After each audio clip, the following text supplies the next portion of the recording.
Hey, welcome to the Social 333 podcast. I'm your host, Chris Bentley. Today, my guest is Dr. Peter McCullough. Dr. McCullough, how are you, sir?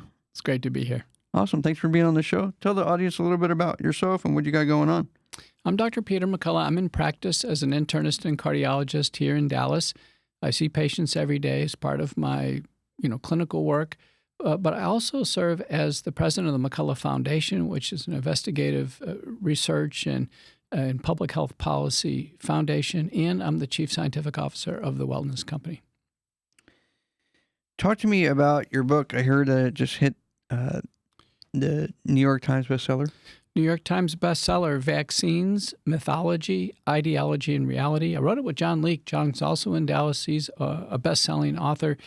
And this is a gripping 300-year history where, it was a story about, how the whole idea of vaccines came about, bringing us up to the crescendo of the COVID-19 vaccine campaign. And what we set out to do is answer the question, how could there be such a madness fall upon the world with respect to vaccination? And we realized throughout history, this whole field has been driven by fear of infectious diseases, a lot of bold claims that couldn't be supported at the time, a presentation to the public really to accept this based on faith, and then a lot of money and a lot of power from the very beginning.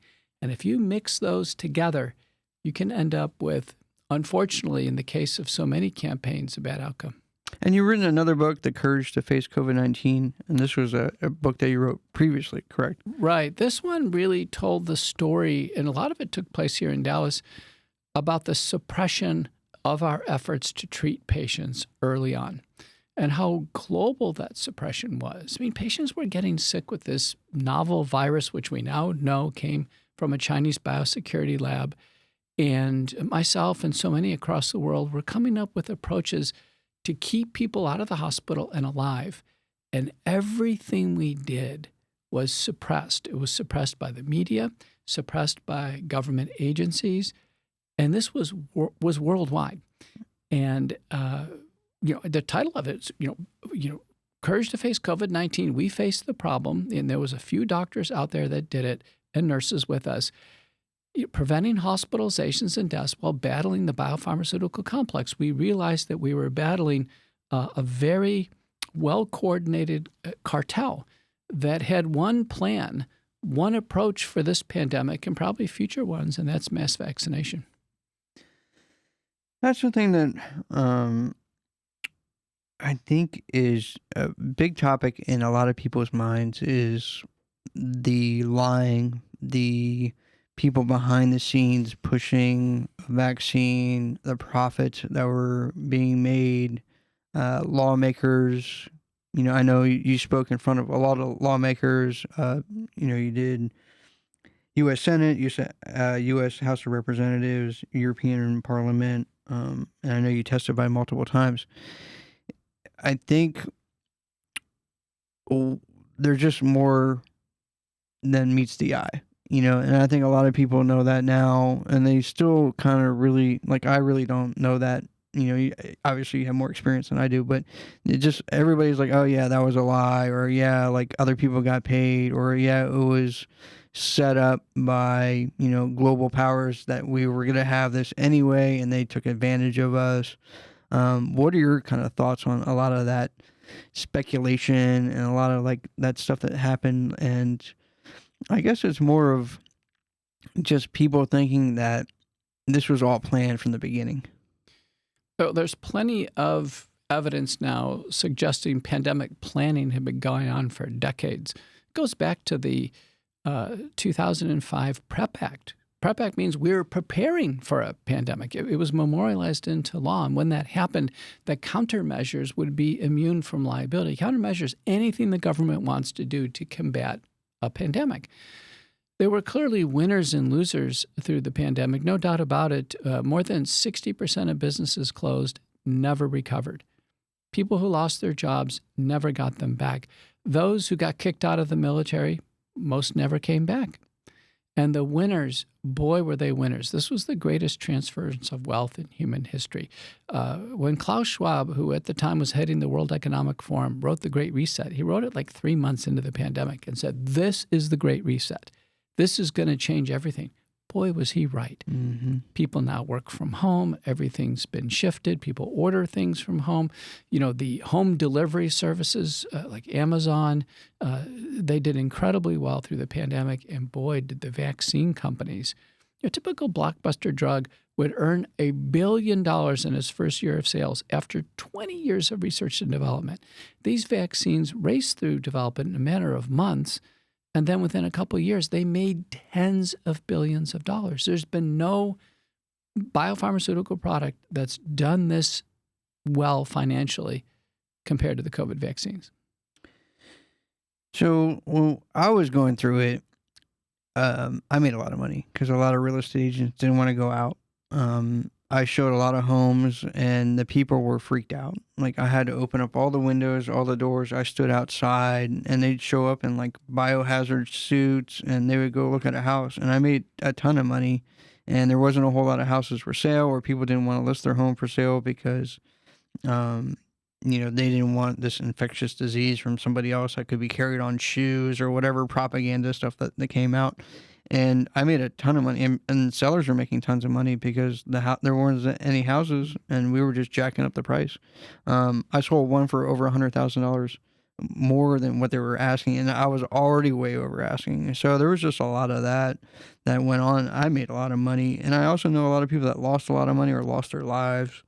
But what the news was feeding us was just absolute propaganda. I mean, it just videos shot of people getting buried in like mass graves and all this other stuff. And I don't know if it was real or not, but it looked like propaganda to me. Especially now with the way AI is and stuff like that, I can only imagine that it was just, clips and videos of just something that wasn't really real. I saw a lot of stuff about how, it came from the Wuhan market or whatever it was, however you pronounce it, and it came from eating bats or different things. And then we come to find out that it was really grown in a lab. People knew about it. People were funding it. High level people were funding it. When you went to go testify, well, two things on that. Like, how hard or how difficult was it to testify? Obviously, like, you got a ton of media on you, and like some of the most decorated like senators and congressmen. And then two, what did you really pull from that? Did you pull that, they didn't really know anything, or it was just kind of a smokescreen, or they knew and they were just kind of playing the part of the dumb senator or the dumb congressperson? I think most knew, or they, they came into an understanding over the course of things, but we're so deep into this now. Very few people can come out and say, you know what, I was wrong. And there were a few senators who called it right from the very beginning. Senator Ron Johnson is one of them. Recently, I just met in his chambers Rand Paul. Rand Paul called it right. Marjorie Taylor Greene, I testified for her committee in the House, called it right. Someone like Tucker Carlson, I went on Tucker early on. Tucker called it right. Joe Rogan, Novak Djokovic. And we can kind of go down the list. Aaron Rodgers. There's some people who just made the right call on the pandemic. What Joe wrote in the back of my new book, he wrote, Dr. McCullough was right about everything. And, I went on ABC, I went on Fox, Newsmax, all the big news stations. And what I did is I was careful. I cited the literature, first author and year published. I was treating patients, so I was as credible as any person in America. And from the very beginning, in just a careful, scientific, dispassionate way, I told the truth. And when you do that, the only thing that senators and members of the House of Representatives can do is fundamentally show respect and understand so we can move forward, because, this still goes on today. Yeah, and I know a lot of people, like the medical industry, got paid very, very well. and I'm not going to name particular names, but we all know. In terms of just some stuff I've seen recently where it's almost like it's a scare tactic. It's like, oh, masks are coming back out in California because of whatever. And I see that stuff. And then, I have like my sister, she lives and dies by the news, and she doesn't think anything outside of the news is wrong. So you have somebody that's like that where they go, oh, well, hey, I must go get a vaccine because now we have a new mask coming on. And it's like, oh, well, that makes sense. I'll go get vaccines. And before you know it, you're putting some stuff in your body that has no medical background. You don't know if it's going to kill you or not kill you. And there's been no real, from what I know, there's been no real test on actual humans except people that actually took it because they were fearful or they actually had an issue. And I've heard all kinds of stuff. I've heard some people that have worse health conditions. I've heard them having like burning intestines. I have heart issues. I've heard like enlarged hearts and stuff like that. I don't know if that's true or another propaganda or like just something that's put out through the news. But what have you heard and seen? Because you're more on the front line than I am. I see patients every day in my office who've been injured or disabled from these vaccines. The COVID vaccines were the most dangerous biopharmaceutical products ever to be used, on the human population.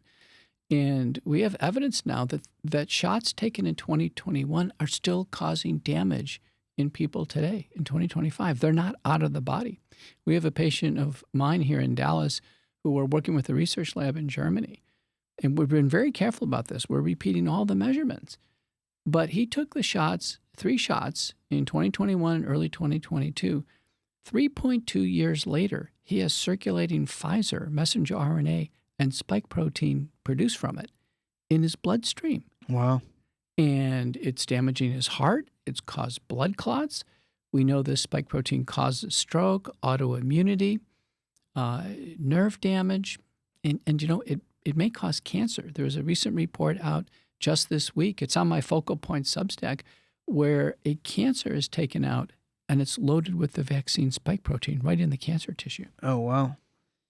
Is there some way that somebody did like maybe a 1 shot or a 2 shot, and then do they have to get like checked up on all the time, or is it something that you possibly foresee in the future where they have some sort of test that they can test for this kind of stuff to figure out if they have it floating around in their system? We've worked on this, and I have over 100 peer-reviewed publications on the topic. And for sure, there's a very useful blood test now. This has been a breakthrough. It's an antibody directed against the spike protein, and you can order it yourself. You don't even need a doctor. You can go to LabCorp, go to Labs on Demand, Infectious Diseases, COVID-19 antibody, sign up, pay $69, go into LabCorp. They have offices all over.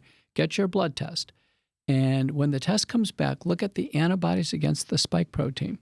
If the number's less than 1,000 units per ml, every study shows, in my clinical experience, you're fine. Probably got it out of the body, whether you've had the infection or certainly if you've had the vaccine. The vaccine loads about 10 times as much spike protein in the body than the infection. But if you're over 5,000, the spike protein may be in the bloodstream. If you're at 10, 15, 20,000, watch out. That's where we see all kinds of problems. And so patients need what's called spike detoxification. And that is a product by the wellness company. It's called the Ultimate Spike Detox. 2 capsules twice a day, empty stomach. This will help clear the spike protein out of the body. It takes about a year or so, but the wellness company, Ultimate Spike Detox, is the best-in-class product. Wow, 1 year for it to get out of your system. That's wild.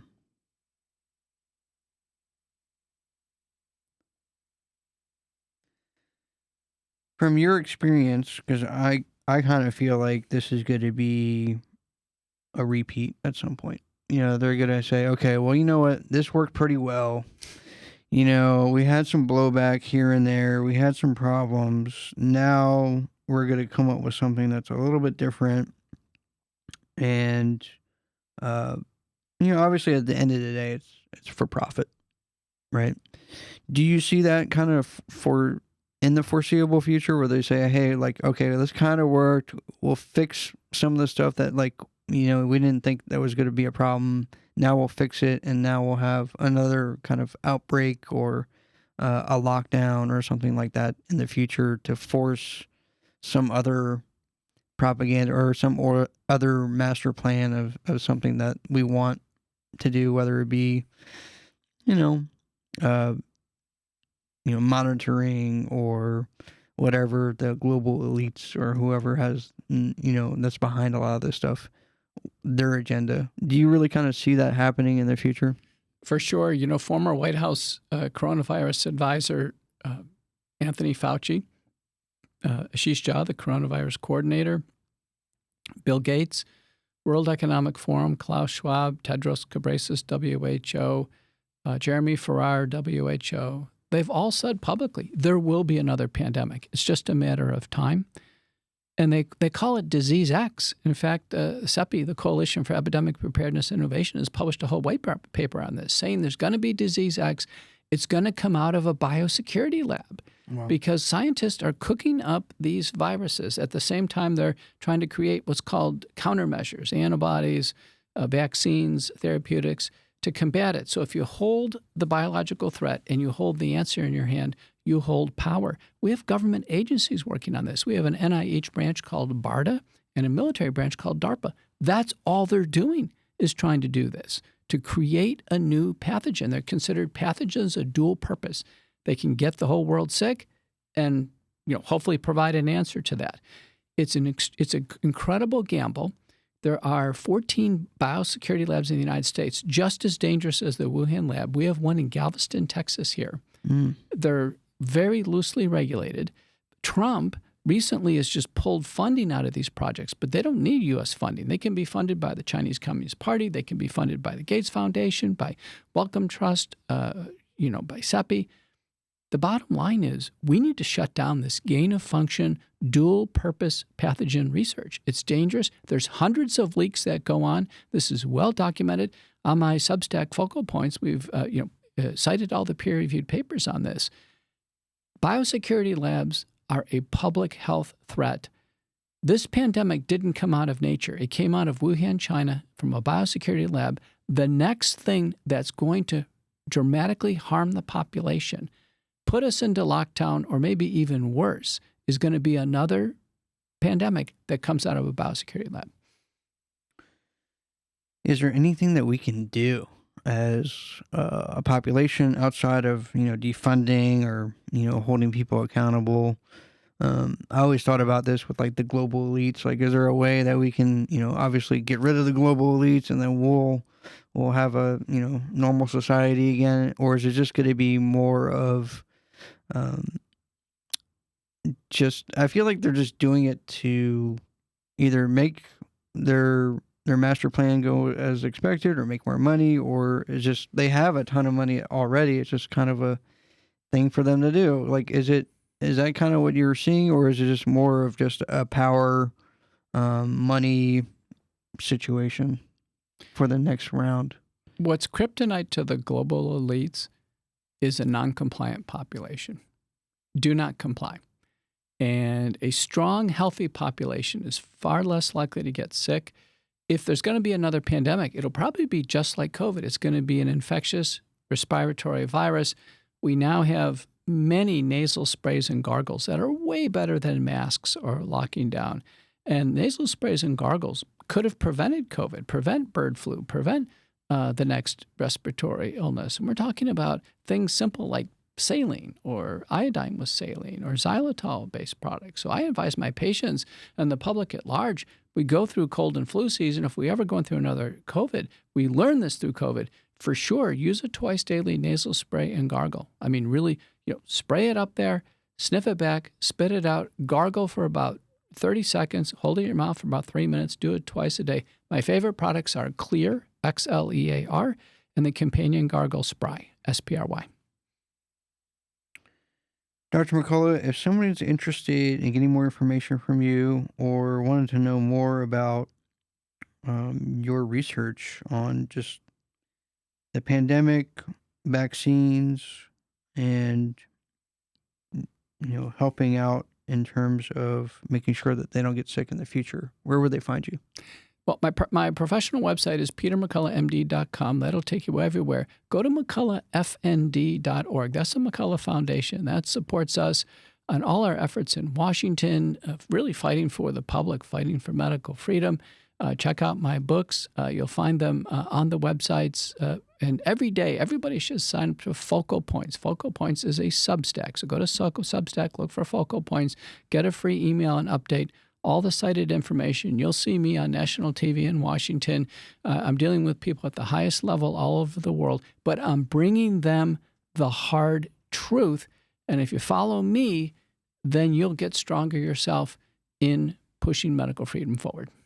Dr. McCullough, I really appreciate you stopping by and being a guest. Thank you. Thank you.